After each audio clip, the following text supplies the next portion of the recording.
जब विज्ञान की अवधारणा नहीं थी तब सिर्फ धर्म का ही बोलबाला था। कहा जाता था कि ईश्वर की मर्जी के बिना इस धरती पर कुछ भी नहीं होता है।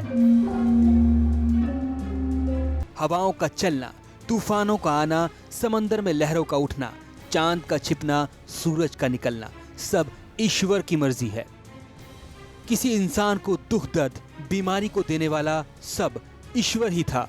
लेकिन धीरे धीरे वक्त बदला। इंसान के दिमाग ने अपनी जिज्ञासा को शांत करने के लिए अपार ज्ञान भर लिया। एक व्यवस्थित ज्ञान, अध्ययन, सिद्धांत को जानने के लिए विज्ञान का जन्म हो गया और विज्ञान ने सीधे चुनौती दी धर्म को।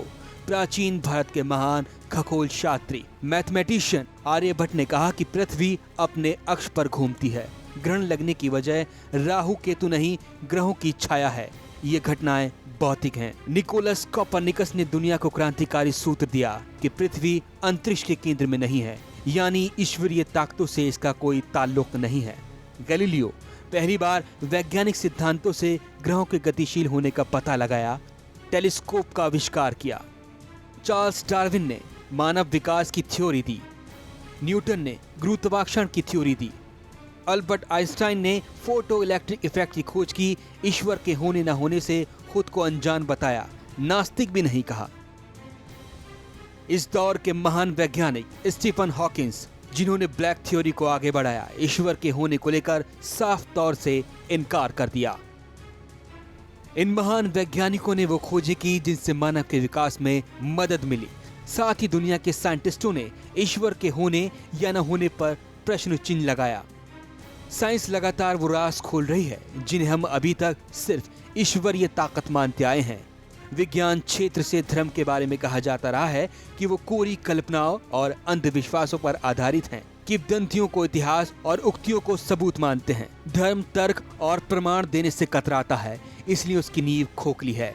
कुछ लोग मानते हैं कि धर्म जीवन जीने की प्रेरणा देता है और जीवन को किस तरह जिया जाए उसका नाम विज्ञान है। धर्म और विज्ञान दोनों ही मानव जाति की अपने अपने स्तर पर जरूरत रही हैं और आगे भी शायद जरूरी हो। वैसे धर्म के बारे में कुछ चीजें साइंटिफिक प्रूफ भी हुई हैं। हर धर्म में माना जाता है कि रोज सवेरे उठने से इंसान सेहतमंद रहता है। जैसे सनातन धर्म के धर्म ग्रंथों में सूर्य नमस्कार के साथ जल अर्पित करने को अहम माना गया है, क्योंकि सूरज निकलने के वक्त जो किरणें हमारे शरीर पर पड़ती हैं वो सेहत के लिए फायदेमंद होती हैं। लेकिन इस दौर में विज्ञान के सामने धर्म के फायदे कम होते जा रहे हैं, क्योंकि सत्य को विश्वास की जरूरत नहीं होती। तार्किक आधार पर लगातार नास्तिकों की संख्या में इजाफा हो रहा है। तर्क और आस्था की इस जंग में क्या ईश्वरीय सत्य की खोज जरूरी है?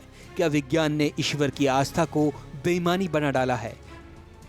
धर्म और विज्ञान का क्या है रिश्ता? धर्म और विज्ञान, तर्क और आस्था से जुड़े सवालों के ढूंढेंगे आज जवाब। यक्ष प्रश्न में विज्ञान के दौर में धर्म कहाँ?